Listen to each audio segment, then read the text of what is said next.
MLA మరియు MP అభ్యర్థులను గెలిపించాలని ఇంటింటి ప్రచారం ప్రారంభించిన ఏపూరి శ్రీనివాసరావు పతిపాడు మండలం చిన్నశంకర్లపూడి గ్రామంలో ఇంటింటికి తిరిగి ప్రతిపాడు వైఎస్ఆర్ పార్టీ ఎమ్మెల్యే అభ్యర్థి పరువుల సుబ్బారావు మరియు ఎంపీ అభ్యర్థి చలమలశెట్టి సునీల్ ఫ్యాన్ గుర్తుపై ఓటు వేసి గెలిపించాలని గ్రామంలో ఏపూరి శ్రీనివాసరావు ఆధ్వర్యంలో ఇంటింటికి తిరిగి జగన్ ప్రభుత్వం వలన ప్రజలకు అందుతున్న సంక్షేమం గురించి ప్రజలకు వివరించి చెప్పడం జరిగింది. ఈ నెల 13వ తారీఖున జరిగే ఎన్నికల్లో ఫ్యాన్ గుర్తుపై ఓటు వేసి ఎమ్మెల్యే అభ్యర్థి పరువుల సుబ్బారావుని మరియు ఎంపీ అభ్యర్థి చలమలశెట్టి సునీల్ గారిని గెలిపించాలని ప్రతి ఇంటికి వెళ్లి వివరించడం జరిగింది. ముఖ్యమంత్రి జగన్ చేస్తున్న సంక్షేమ పథకాల యథావిధిగా కొనసాగాలంటే జగన్ ప్రభుత్వం రావాలని, అందుకు ప్రజలందరూ సహకరించాలని కోరడమైంది. మరలా రాష్ట్ర ముఖ్యమంత్రిగా జగన్ గెలిపిస్తేనే ప్రజలందరికీ సంక్షేమ పథకాలు యథావిధిగా అందుతాయని గ్రామంలో ఓటర్లకు వివరించడం జరిగింది. గ్రామంలో గడప గడపకు కార్యక్రమంలో పాల్గొన్న కార్యకర్తలు కులపల్లి అమలావతి, అదేవిధంగా షేక్ సుబాన్ తంగెల ఆనందరావు, గణేష్ల చక్కరబాబు, అదేవిధంగా కురియాల భద్రారావు, గోళ్ల వాసు, గాది మణికంఠ, తంగల్ల నూకల, అదేవిధంగా గణేశుల మావల్రావు, తొండ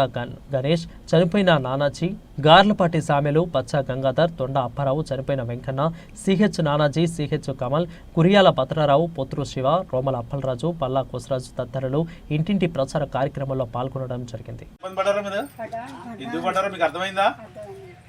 ఇప్పుడు ప్రతి నెల కూడా జగన్ గారు కదా 5 సంవత్సరాలు బట్టి కూడా ప్రతి నెల ఇంటికి తెచ్చిచ్చేవాళ్ళు తెల్లారిపోతుంది డబ్బులు మీకు. మరి ఈ నెల పోయిన నెల కూడా ఎన్ని అవస్థలు పడ్డారు అంటే పెన్షన్ అలా ఇంటికి పట్టుకెళ్ళడం తప్పు అని చెప్తున్నాడు చంద్రబాబు నాయుడు గారు. మరి తప్పు లేదు. మరి మన ఎంత ఎండలో మరిగిపోయి చాలా మంది వృద్ధులు ముసలోళ్ళు చచ్చిపోయారు. బ్యాంకుల చుట్టూ తిరిగి ఎండలో తిరిగి మంచోళ్ళు వయసులో కుర్రోళ్ళు బయటకు వెళ్ళినా భయపడుతున్నారు. మరి దాన్ని బట్టి ఒకసారి మీరు అందరూ కూడా ఆలోచన చేయండి. ఏంటమ్మా మళ్ళీ అందరూ కూడా ఫ్యాన్ గుర్తుకేయాలా. అందరికీ నమస్కారం అండి. మనం ఈరోజు ప్రతిపాడు మండలం చిన్నశంకర్లపూడి గ్రామంలో ఉన్నాం.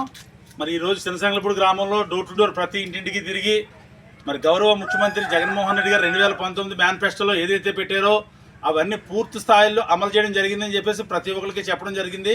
మరి అలాగే పెన్షన్ల గురించి గత నెలలోని ఈ నెలలో కూడా ఎన్ని ఇబ్బందులు పెట్టారో సాక్షాత్తు ఈ మహిళలే చెప్తా ఉన్నారు. మరి బ్యాంకుల చుట్టూ తిరిగినా సరే ఈవేళ కూడా ఫలితం లేదు, ఇంకా పెన్షన్లు తీసుకోలేదని. మరి ఇది చాలా దుర్మార్గమైన చర్య. మరి మహిళలు మీరందరూ కూడా గమనించాల్సింది ఒకటమ్మా, మళ్ళీ యథావిధిగా మీకు పెన్షన్ రావాలంటే ఏంటమ్మా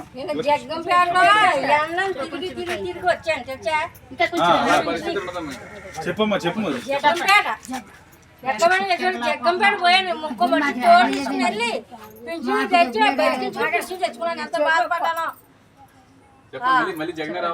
మళ్ళీ మాకు జగన్ రావాలా. నేను అక్కడ చెప్పాను, ఒక బ్యాంక్ కాడ చెప్పాను, ఇప్పుడు ఇక్కడ చెప్తున్నాను. సాక్షాత్తు ఇప్పుడు మహిళలే స్వయంగా పెన్షన్దారులు వీళ్ళ ముగ్గురు కూడా వీళ్ళు పెన్షన్ తీసుకోవడానికి గత నెలలో ఈ నెలలో కూడా ఎంత ఇబ్బందులు పడ్డారో చెప్పడం జరిగింది. నిజంగా వీళ్ళు వయసులో ఉన్న వాళ్ళకి చిన్న వయసు వితంతువులు అలాగే వృద్ధాప్యంలో ఉన్న వాళ్ళైతే చాలా మంది మరణించడం కూడా జరిగింది. ఇది చాలా దుర్మార్గమైన చర్య. అందుచేత రాష్ట్రంలో ఉన్న మహిళలందరూ కూడా ఒకసారి ఆలోచన చేయండి. మరి గౌరవ జగన్మోహన్ రెడ్డి గారు 2019 మేనిఫెస్టోలో అమ్మఒడి, చెయ్యోత, కాపు నేస్తం, బీసీ నేత్రం, ఈబీసీ, రైతు భరోసా, మరి చెయ్యోత ఇలా ఎన్నో వందలాది సంక్షేమ పథకాలు పెట్టారు. అవన్నీ కూడా మనం కడుపులో నీళ్ళు కదలకుండా ప్రతి నెల డీబీటీ ద్వారా డైరెక్ట్ బెనిఫిషరీ ట్రాన్స్ఫర్ ద్వారా అంటే ఎవడో కడుపులో నీళ్ళు కదలకుండా ప్రతి పౌరుడికి డైరెక్ట్ ఇంటికి వచ్చి వాళ్ళ అకౌంట్లో పడే విధంగా బటన్ నొక్కితే డబ్బులు చేరే విధంగా చేశాడు. మరి ఇదే విధానం కొనసాగాలంటే మళ్ళీ జగన్మోహన్ రెడ్డి గారినే మనం గెలిపించుకోవాలా. మరి అందులో భాగంగా మన ప్రతిపాడు నుంచి ఎమ్మెల్యే అభ్యర్థిగా ఉరుపుల సుబ్బారావు పోటీ చేస్తున్నారు. మరి కాకినాడ పార్లమెంట్ నుంచి ఎంపీ అభ్యర్థిగా చలమలశెట్టి సునీల్ గారు. వీళ్ళిద్దరూ కూడా చాలా మంచి మనుషులు, చాలా సర్వీస్ మోటివ్తో ఉన్నవాళ్ళు, ఎవరికి హాని తలపెట్టే మనుషులు కూడా కాదు. ఎవరికి ఆపదన వెళ్ళినా సరే వెంటనే స్పందించి వాళ్ళకి సహాయ సహకారాలు అందించే మనుషులు. మరి అటువంటి వ్యక్తుల్ని గెలిపించుకొని మనం జగన్మోహన్ రెడ్డి గారికి గిఫ్ట్గా ఇస్తే మళ్ళీ ఏదైతే సంక్షేమ పథకాలు పెట్టారో 2019లో రండి నాన్నగారు వెళ్ళరండి. ఇంకా అలాంటి వాళ్ళందరికీ కూడా ఎంతో మందికి మేలు చేకూరుతుంది. మరి మనం పొరపాటునగానే ఒక్కసారిగానే నిర్ణయం తప్పుడు తీసుకున్నామంటే మరి ఈ 2 నెలల్లో ఈ పెన్షన్దారులు ఎన్ని అవస్థలు పడుతున్నాడో. ఈవేళ 4వ తారీఖు అండి. ఇక వృద్ధుడు నిజంగా రెక్కాడితే కానీ డొక్కాడితే పనిలో కూడా వెళ్ళాలి, ఇంటి దగ్గర ఉంటాడు. ఈ వేళ కూడా బ్యాంకుల చుట్టూ తిరిగి పెన్షన్ అందదని చెప్తున్నాడు. మరి ఎంత దుర్మార్గం చేయలేదు చూడండి. మరి ఇదే విధానం కొనసాగితే చాలా మంది పేదలు ఆకలితో చనిపోయే రోజులు వస్తున్నాయి. ఇప్పుడు పెన్షన్తో బతికే కుటుంబాలు ఇప్పుడు మనం ఇచ్చినట్లో ఇంచుమించు సుమారు 50 నుంచి 60 మంది 100కి ఓన్లీ పెన్షన్ మీద ఆధారపడి బతికే పరిస్థితి వచ్చింది. మరి అలాంటిది చాలా దుర్మార్గం చర్య. చేత పెన్షన్దారులే స్వయంగా చెప్తున్నారు మేము ఓటు అడగడానికి వస్తే ఈ రోజునే మళ్ళీ జగన్మోహన్ రెడ్డి గారిని మేము గెలిపించుకుంటామని.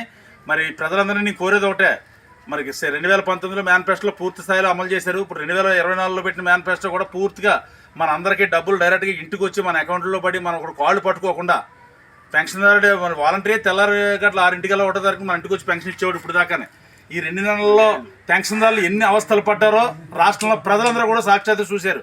అందుచేత వచ్చే ఎన్నికల్లో ప్రతి ఒక్కరు కూడా ఫ్యాన్ గుర్తు కొట్టేసి జగన్మోహన్ రెడ్డి గారిని ముఖ్యమంత్రి చేసే బాధ్యత ప్రతి ఒక్కరూ తీసుకోవాలని చెప్పేసి ఈ సందర్భంగా ప్రతి ఒక్కరిని కోరుతూ సెలవు తీసుకుంటున్నాను.